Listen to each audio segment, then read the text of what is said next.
Hello and welcome to Market Outlook. This is Jeff Bish, president of MarketGauge.com, filling in for Keith this week.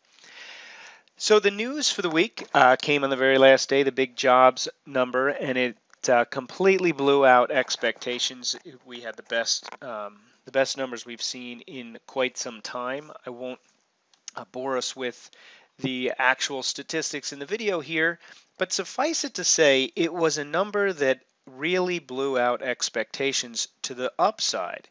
And so the interesting thing to look at in this week's outlook is what market sectors and what the markets did in reaction to that. Because if you take a look at these charts, it certainly doesn't look like we had an extremely unexpectedly bullish piece of economic data come out, when in fact we did. So that right there is a very interesting piece of information. And to sum it all up, I think it means that if we start going lower next week, you really need to be careful. Now, I've been saying this for a while. My stance has been be careful if we go down, but you have to follow it to the upside. I still stick to that, but just be careful if we go down, and let's just take a look at what we mean by go down. Before I get into the detail of points or inflection points, let's just take a quick look at the general trend of the four major indexes. So the SPYs have moved slightly higher relative to their highs. And I know this is kind of small, but we'll get it zoomed up in a second. The Dow, on the other hand, was the strongest one this week relative to past performance. It did break out, closed at new highs several times this week, and closed rather healthily on its highs. The Qs, on the other hand, really have consolidated the whole week within that Monday day, and they're looking quite suspicious.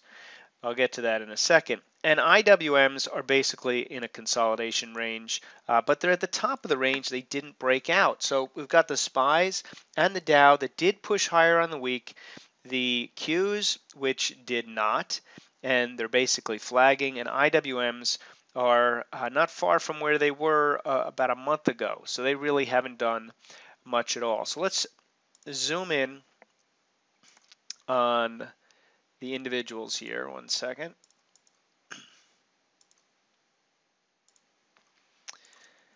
So the key areas to watch in terms of watching out for if we move lower, ultimately, I think this is the level that SPYs you have to worry about. So when I say worry when they go down, I'm not really going to get too worried until we start taking out these levels. I wouldn't be surprised to see us kind of stuck in a range. But if we break out to the upside, I think you've got to follow it. If we pull down, just know that you've got some room down to this 206. Really probably 205 level on the SPYs. That could feel like a lot for some traders. For other traders, I think it should feel like an opportunity to play the range, assuming that everything else is not falling apart. So what do I mean by that? Well, let's take a look at the Dow. And the Dow pretty much has the same story. It's just got a little farther to fall because it is higher. So the level I'd be concerned about with the Dow is around the 177.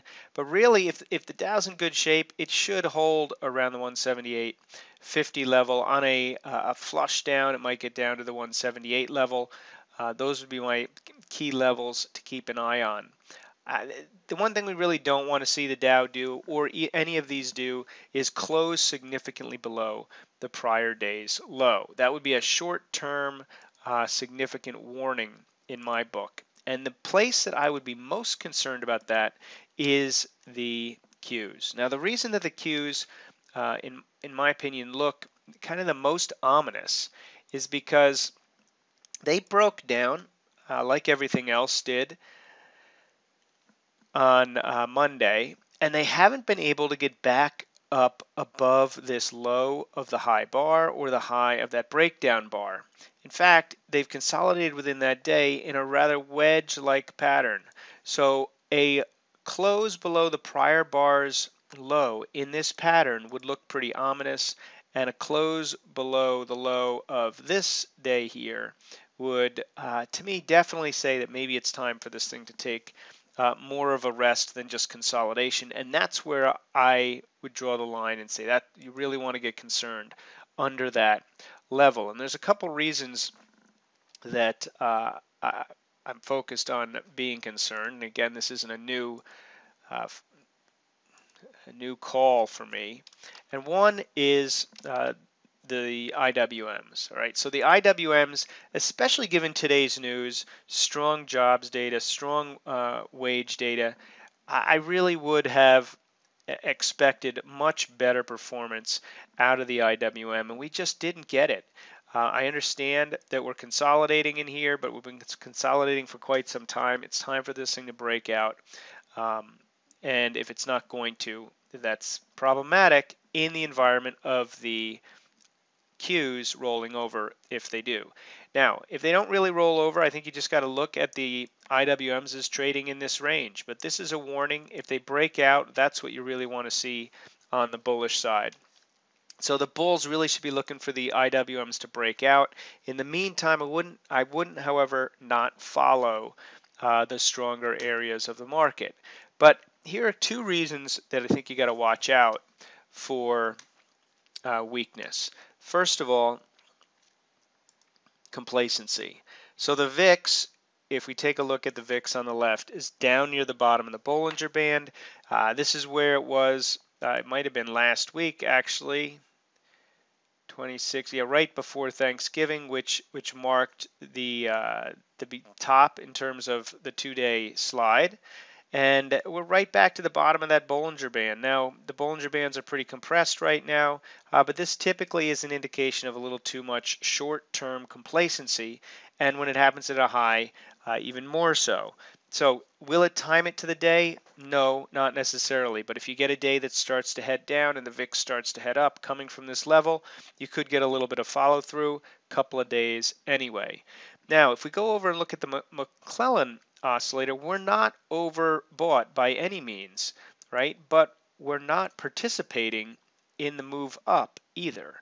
So what you'd really like to see is have the McClellan be moving up. It's not. And yet the SPYs have been moving up. Now, part of the reason this isn't moving up is probably because IWM is not moving up. But this in the middle isn't good.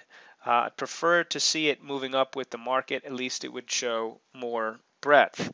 And along those lines, I'm pulling this in from Little Big View, so you can find this on Little Big View. If you go to Resources, Little Big View, it's in the Market Internal section and a new high, new low chart. So this ratio of new highs, new lows should not be going down as the markets are going up. And as you can see labeled on this chart, a fall below 70, which is basically where we are now, becomes bearish. So this doesn't mean market to stocks have to go down right now. You want to follow the price. But it does mean that if the markets start to fall down, this is telling you that the leadership in terms of new highs, new lows really isn't where it should be right now. And that's a bit of a concern. Let's just take a quick look at what this same ratio looks like on the NASDAQ.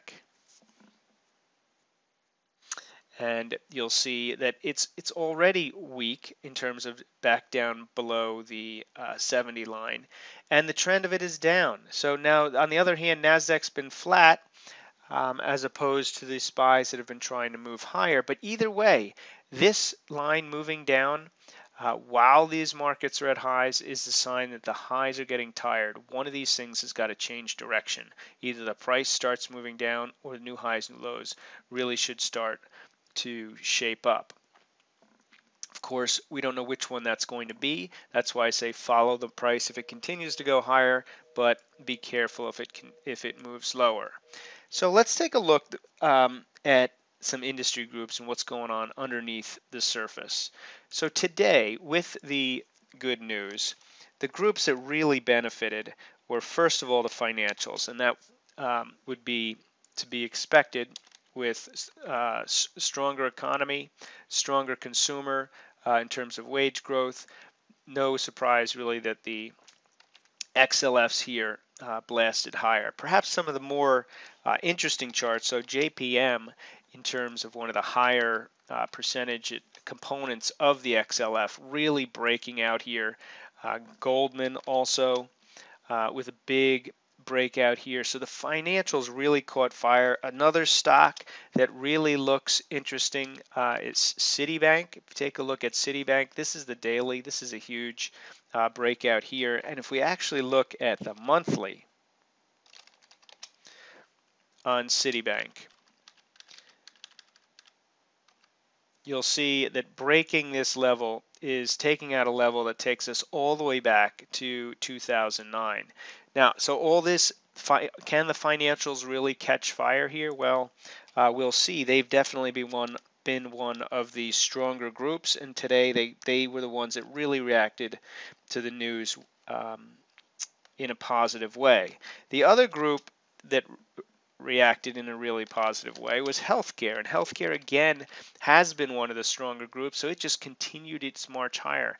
This thing looks like it's getting a little overextended, but in terms of looking at where the leaders are, we want to keep an eye on how the XLFs are doing, how the XLVs are doing, because they've been leading, and another leading group, SMH, just been absolutely on fire. It'll be interesting to see if we can get the XLFs, which kind of look like they're at this point in the phase, this point of their breakout, to do the same thing that SMH has done over the last several weeks. I mean, this has just been an amazing run.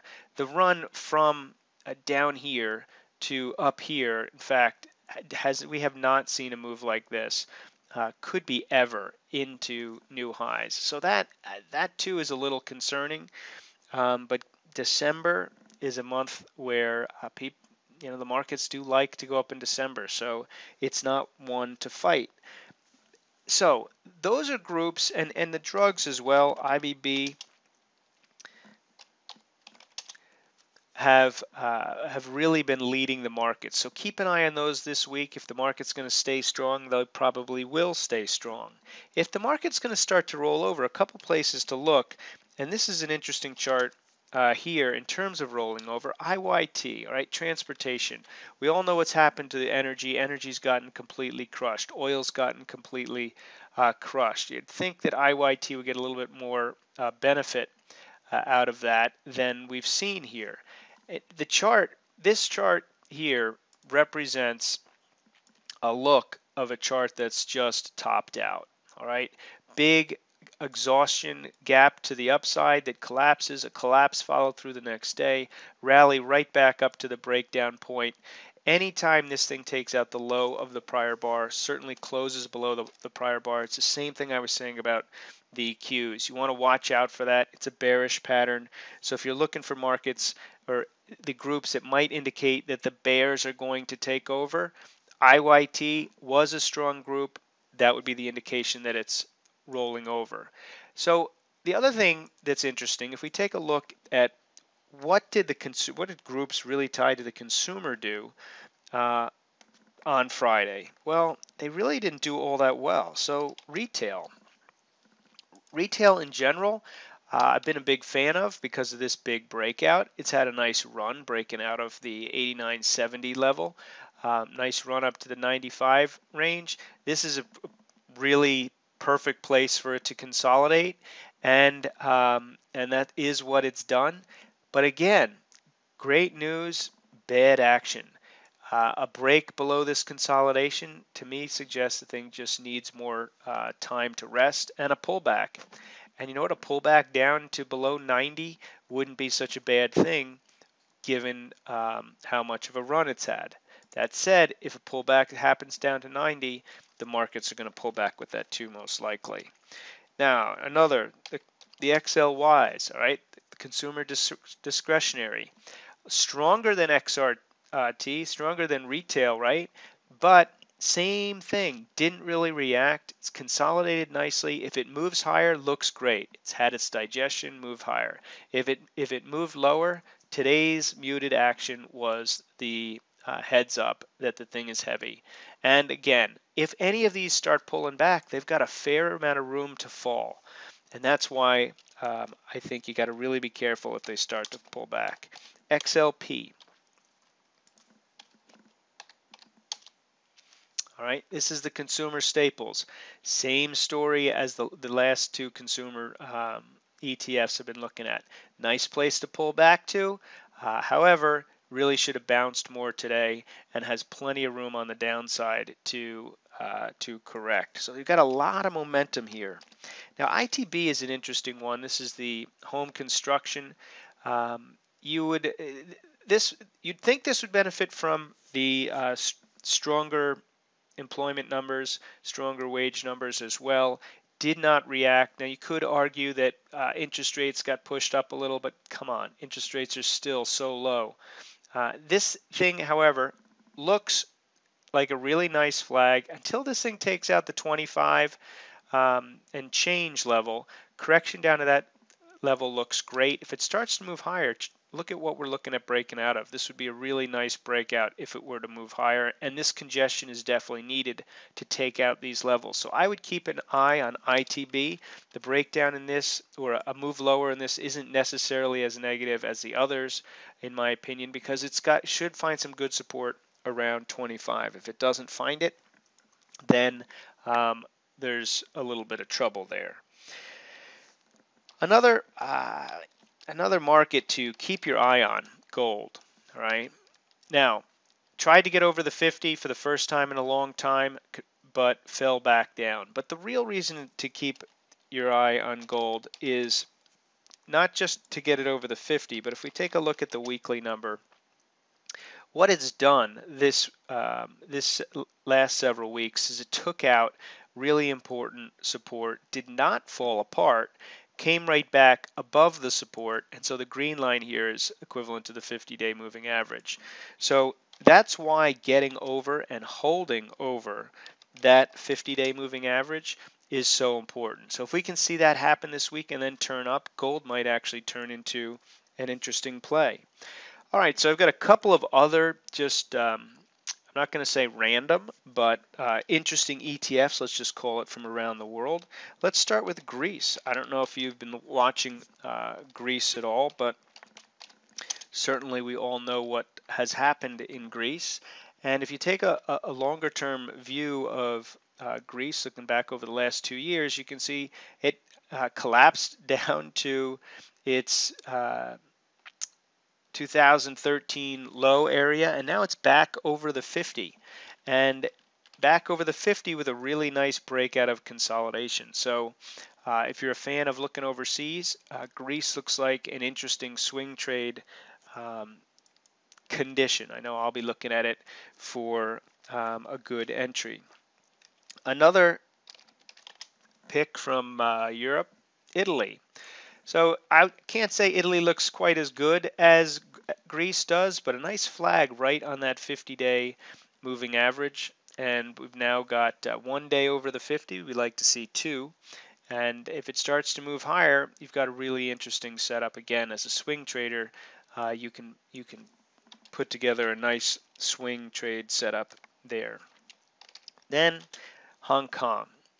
Now Hong Kong is perhaps, I mean, the gaps here have been crazy recently, but if you take the perspective of the big picture, take a look at Hong Kong, the trouble that Hong Kong's been had politically recently, and still it's held the 21 level.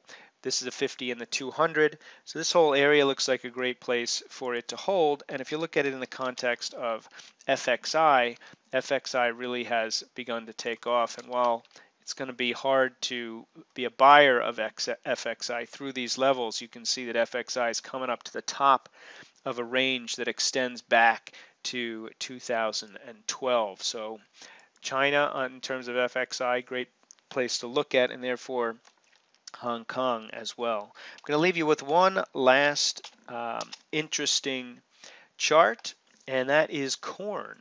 So corn, you might remember this really being in the news over the summer for how beaten down it was. That was right in here, right? And then it sold off even further. The level that it's holding here, this 25 and change level, not only lines up with the 50-day moving average now, but this whole picture in here really looks like an impressive bottom.